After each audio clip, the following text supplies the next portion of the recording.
Hvornår og hvordan startede Eventyr op? Jamen, det startede jeg i 1991, og det var jo før nogen af jer var født. Så det er mange år siden.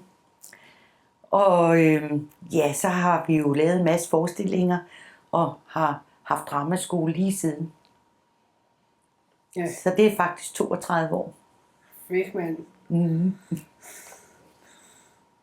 Okay, hvordan var det at blive dårlig til bedste børneteater?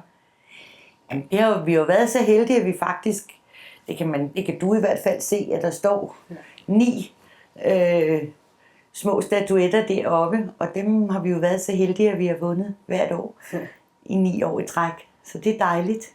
Ja. Jeg er også glad for, at jeg er svarende. Ja, det er godt. Hvor optræder I henne? Altså, hvor vi... mener du ikke, hvor vi spiller henne? Jo. Ja, vi spiller den store forestilling, og i år, der skal vi spille Peter Pan, og den spiller vi inde i Glassalen i Tivoli. Og når den så er færdig, så går der en måned, så skal vi spille en juleforestilling, også inde i Glassalen i Tivoli, og det er et juleeventyr. Ja. Det må jeg høre mere om. Ja, det bliver du nødt til. Ja. Men vi har jo spillet inde i Glassalen i 22 år nu. Fedt, mand. Ja. Og Glassalen ligger jo inde i Tivoli. Ja. Ja. Okay, hvor mange forestillinger har I sættet op om året? 2 om året i 32 år. Fedt, mand. Ja, så det er mange forestillinger. Og derudover så laver vi jo nogle shows, og vi laver blandt andet mange juleshows, som jo er i de forskellige weekender før jul. Og dem optræder vi med i forskellige firmaer, og vi har lige været ude på Bakken på friluftsscenen og optrædet med et show her i sommer. Der har vi faktisk lavet et par show derude. Så vi optræder rundt omkring. Ja, jeg synes også, det fik I laver faktisk. Udover Eventyr har I også en dramastående. Ja. Og hvad laver man der? Ja. Vi har en dramaskole, og der har vi 300 elever. Og på dramaskolen, der bliver de delt op i hold efter alder, og så underviser vi dem i drama, og i dans, og i sang, og i sminke, og nogle gange har vi haft stunt, og nogle gange har vi haft andre fag indenover. Men alle fag, der bliver undervist i, det er noget, der på en eller anden måde hænger sammen med det at lave teater.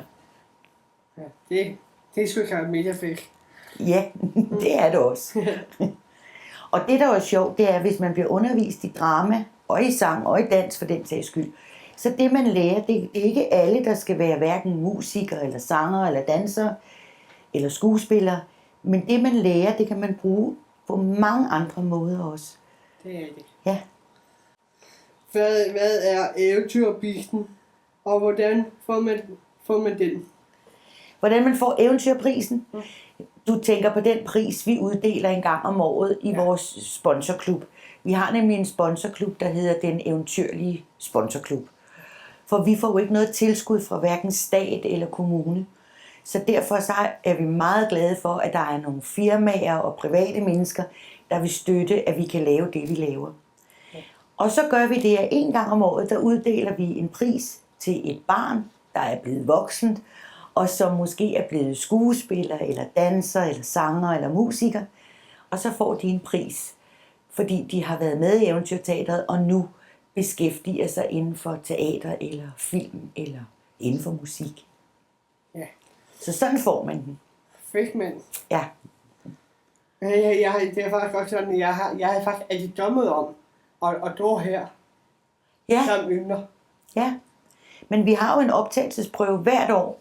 Ja. Og det har vi, man kan melde sig til på Dramas, eller på hjemmesiden. Det kan man gøre allerede fra 1. september. Jo. Men du er vist allerede ved at være for gammel, tror jeg. Ja, jeg er 27. Det er du er for gammel. Ja. Ja. Dem, der kan søge optagelse, de skal være mellem 7 og 19 år. Okay. Ja. Sådan er det jo. Ja.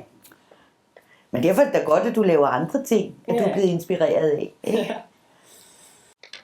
Er der nogle de personer, som har fået prisen? Om det er kendte personer? Ja. Ja, det er det jo, fordi de har jo så på den måde gjort sig bemærket, ikke? Ja. Silas Holst, ved du godt, er en dygtig danser og sanger, ikke også? Ja. Og Cecilie Stensbil er en dygtig skuespiller. Ja.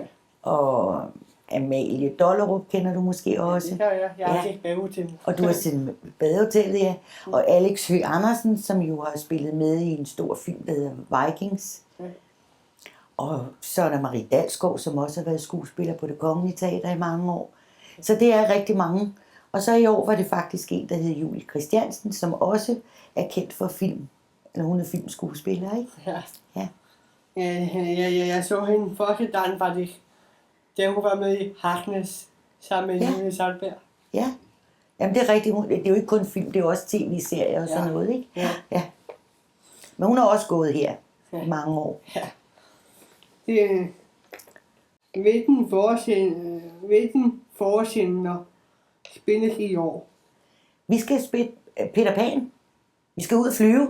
Ja da, Ja da. der må vi flyve sammen. Ja, ikke også? Ja. Og det skal vi jo lave på en eller anden spidsfindig måde. Ja. Sådan, så man tror, at Peter Pan kan flyve. Ja. Det kan jeg ikke røbe for dig, for det ved jeg ikke lige helt endnu. Ja, det var i år. Men vi skal nok finde ud af noget. 20. Ikke? Ja. Ja. Og så til jul, der skal vi så lave en, der hedder Et juleeventyr. Ja. Det Som jeg gælder sagde mig til til dig. at se. Ja. Hvad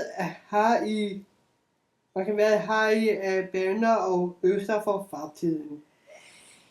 Jamen, jeg vil jo gerne have, at vi bliver ved med at lave nogle gode forestillinger, som kan glæde folk, og som folk er glade for at se.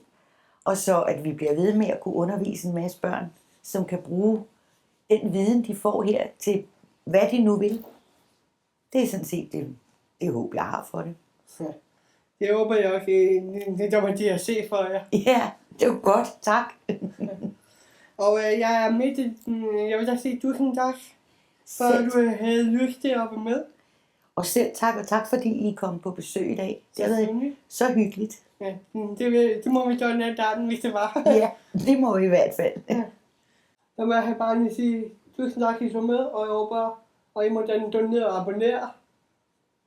Donere og abonnere, og like videoen, og skriv i kommentarer, hvis I har noget på nettet.